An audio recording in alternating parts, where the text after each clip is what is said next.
నారా చంద్రబాబు నాయుడు అనే నేను. అందరికీ నమస్కారం, వెల్కమ్ టు భారతీ టీవీ. ప్రస్తుత ఆంధ్రప్రదేశ్ ముఖ్యమంత్రి, అప్పటి ప్రతిపక్ష నాయకుడు నారా చంద్రబాబు నాయుడు గారు అరెస్ట్ అయ్యి నేటితో 1 సంవత్సరం పూర్తి చేసుకుంది. సరిగ్గా ఏడాది క్రితం ఆయన అరెస్ట్ అయ్యారు.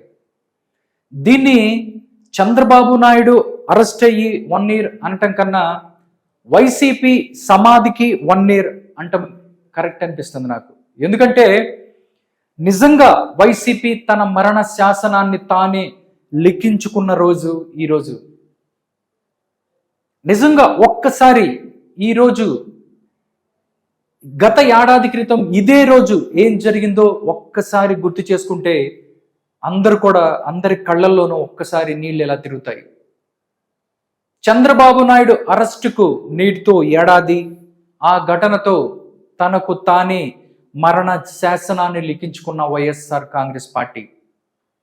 అవినీతి అక్రమ సంపాదన కేసుల్లో A1గా జగన్ 2019లో తాను ముఖ్యమంత్రిగా ప్రమాణ స్వీకారం చేసింది మొదలు అధికారాంతం వరకు చంద్రబాబు నాయుడికి అవినీతి మకిలి అంటించేందుకు విశ్వ ప్రయత్నం చేశారు. APCID ద్వారా నైపుణ్యాభివృద్ధి సంస్థ కేసులో ఇరికించి అక్రమ కేసు బనాయించి జైలుకు పంపారు. 4.5 దశాబ్దాల పాటు ప్రజా జీవితంలో ఉన్న నేతను 7 పదులకు పైబడిన వయసు గల వ్యక్తిని సరిగ్గా ఏడాది క్రితం అవమానీయ పరిస్థితుల్లో అరెస్టు చేసి జైలుకు తరలించారు. సరిగ్గా ఏడాది క్రితం ఇదే రోజున అభిమాన నాయకుడు చంద్రబాబు నాయుడు అరెస్టుతో తెలుగుదేశం శ్రేణులు పెద్ద ఎత్తున రోడ్డుపైకి వచ్చాయి. పోలీస్ దిగ్బంధాలను అధిగమించి ఆందోళన చేశారు. ఆయన అరెస్టును అన్ని రాజకీయ పార్టీలు ఖండించాయి. చంద్రబాబు విడుదలయ్యే వరకు తెలుగు ప్రజలంతా ఏకతాటిపైకి వచ్చి సంఘీభావాన్ని తెలిపారు. అతన్ని ఊరి కొత్తను కొట్టారు, తింటుంటే కొట్టారు, పడుకుంటే కొట్టారు, తలెత్తి చూస్తుంటే కొట్టారు. అరాచకాలు ఆకృత్యాలతో 5 ఏళ్ల పాటు చెలరేగిపోయిన వైఎస్ఆర్ కాంగ్రెస్ పార్టీ ప్రభుత్వం చంద్రబాబు అరెస్టు ద్వారా తనకు తానే మరణ శాసనాన్ని లిఖించుకుంది. 151 మంది ఎమ్మెల్యేలు ఉన్నారంటూ విర్రవీగిన అప్పటి సీఎం జగన్మోహన్ రెడ్డిని అదే ప్రజలు మొన్నటి ఎన్నికల్లో 11 సీట్లకు పరిమితం చేశారు. విధ్వంస ప్రభుత్వాన్ని నిశ్శబ్ద విప్లవం ద్వారా సాగనంపారు. వైఎస్ఆర్ కాంగ్రెస్ పార్టీకి ప్రతిపక్ష హోదా కూడా దక్కనివ్వకుండా చేసి జగన్ను ఒక ఎమ్మెల్యేగా శాసనసభలో కూర్చోబెట్టారు. కూటమి ప్రభుత్వానికి 164 సీట్లు కట్టబెట్టి చంద్రబాబుని మళ్లీ సీఎం చేశారు.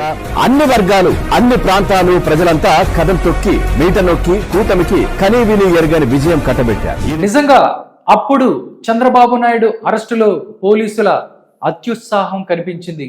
2023 సెప్టెంబర్ 9న నంద్యాలలో జరిగిన బాబు షూరిటీ భవిష్యత్తుకు గ్యారంటీ సభలో పాల్గొన్న చంద్రబాబు రాత్రికి అక్కడే బస చేశారు. అదే సమయంలో ఏపీ నైపుణ్యాభివృద్ధి సంస్థకు సంబంధించిన కేసులో ఆయన్ని అర్ధరాత్రి సమయంలో అరెస్టు చేసేందుకు DIG కొల్లి రఘురామరెడ్డి అత్యుత్సాహం ప్రదర్శించారు. 100 మంది పోలీసులతో బస్సును చుట్టుముట్టి వీరంగం సృష్టించారు. అవసరమైతే చంద్రబాబు నిద్రించే బస్సు తలుపులు పగలగొట్టి మరో వాహనంతో లాక్కెళ్తామని హోంకరించారు. పోలీసులు విజిలేసి పట్టుకున్న క్రిమినల్ ని జనాలు విజిలేసి రాజాని చేశారు. వాళ్లే ఒప్పుకున్నాక గులాం నాయక్ నువ్వు నేనేంటి ఒప్పుకునేది? ఉదయం 5:30 గంటల సమయంలో బస్సు అద్దాలపై బాదుతూ చంద్రబాబును నిద్రలేపారు. అధిక రక్తపోటు మధుమేహంతో బాధపడుతున్న ఆయనను ఉదయం 6 గంటల సమయంలో అరెస్టు చేసి రోడ్డు మార్గంలో విజయవాడకు తరలించారు. సిట్ కార్యాలయానికి తెచ్చి విచారించారు. అనంతరం కోర్టు రిమాండ్ ఇవ్వడంతో రాజమహేంద్రవరం జైలుకు తరలించారు అప్పటి పోలీసులు.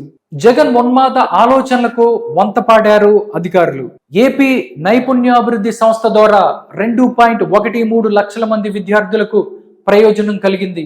అయినా సంస్థకు సంబంధించిన నిధుల వినియోగంలో అక్రమాలు చోటు చేసుకున్నాయంటూ సిఐడి విభాగం చంద్రబాబుపై కేసు బనాయించి అరెస్టు చేసింది. సిఐడి అధిపతి సంజయ్, అదనపు అడ్వకేట్ జనరల్ పొన్నవోలు సుధాకర్ రెడ్డి విజయవాడ, హైదరాబాద్, ఢిల్లీలలో ప్రెస్ మీట్లు పెట్టి చంద్రబాబే ప్రధాన కుట్రదారి అని ప్రకటించడం ద్వారా జగన్ ఉన్మాద ఆలోచనలకు వంతపాడారు. దాంతోపాటు పవన్ కళ్యాణ్ ని అడ్డగించారు. చంద్రబాబు అరెస్టుతో రాష్ట్రమంతా ఆందోళనలు ఉవ్వెత్తున ఎగసాయి. ఆయన రోడ్డు మార్గంలో నంద్యాల నుంచి విజయవాడ తీసుకొస్తున్న సమయంలో అడుగడుగున టీడీపీ శ్రేణులు అడ్డుపడ్డాయి.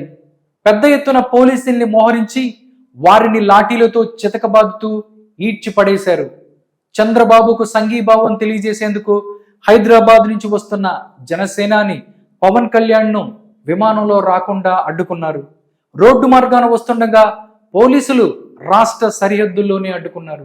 దీంతో పవన్ కళ్యాణ్ రోడ్డు మీదే పడుకొని నిరసన తెలియచేశారు. ఈ రోజు మనందరి పైన ఒక పవిత్రమైన బాధ్యత ఉంది.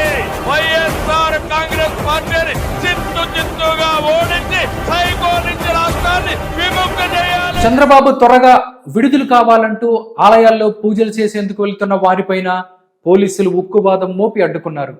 గృహ నిర్బంధాలు అమలు చేశారు.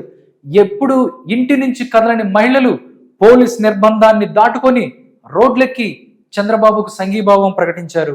ఆయన అరెస్టును నిరసిస్తూ ఐటీ ఉద్యోగులు ఏకతాటిపై వచ్చి ఆందోళనలు నిర్వహించారు. హైదరాబాద్లో పెద్ద ఎత్తున ఉద్యమించారు. బెంగళూరు, చెన్నైలతో పాటు కర్ణాటక, తమిళనాడు రాష్ట్రాల్లో పలుచోట్ల సంఘీభావ ప్రదర్శనలు చేపట్టారు. అమెరికా, యూకే, దుబాయ్తో సహా సుమారు 70 దేశాలలో ఐటీ ఉద్యోగులు, వివిధ రంగాలకు చెందిన తెలుగు ప్రజలు ర్యాలీలు చేపట్టారు. చంద్రబాబు అరెస్టుతో కలత చెంది రాష్ట్ర వ్యాప్తంగా పలువురు ప్రాణాలు విడిచారు.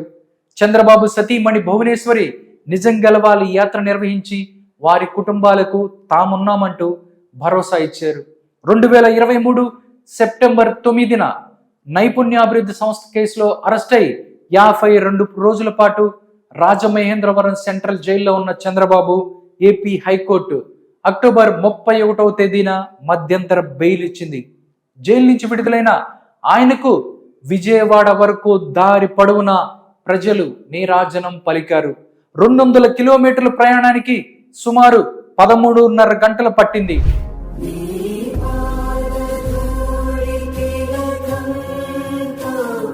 అక్కడి నుంచి జైలు నుంచి డైరెక్ట్ గా జనం గుండెల్లోకి. చంద్రబాబు రాజమహేంద్రవరం జైలులో ఉన్న సమయంలోనే జనసేనాని పవన్ కళ్యాణ్ అక్కడికి వెళ్లి చంద్రబాబుని పరామర్శించారు. రాష్ట్రంలో ఎన్డీఏ కూటమికి అక్కడి నుంచే అడుగులు మొదలయ్యాయి.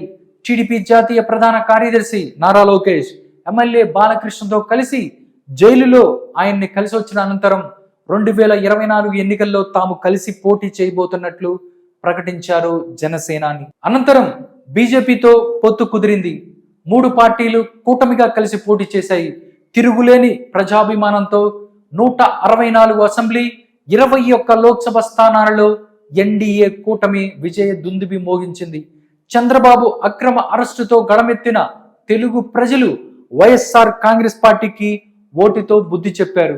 విధ్వంసాలకు చర్మ గీతం పాడారు. నిలిచి గెలిచేది నిజమే. ఏడాది క్రితం చంద్రబాబు గారిని అక్రమంగా అరెస్టు చేయడానికి జగన్ ప్రభుత్వం చెప్పిన కారణం ఆయన స్కిల్ డెవలప్మెంట్ ప్రాజెక్టులో 371 కోట్ల అవినీతికి పాల్పడ్డారని.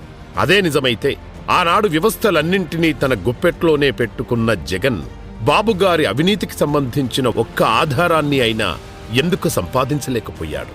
ఎందుకంటే అది అక్రమ కేసు కాబట్టి. స్కిల్ డెవలప్మెంట్ ప్రాజెక్టును అమలు చేసి యువతలో ఉద్యోగ అర్హతలు పెంచినందుకు శిక్ష వేస్తామంటే ప్రజలు ఊరుకుంటారా?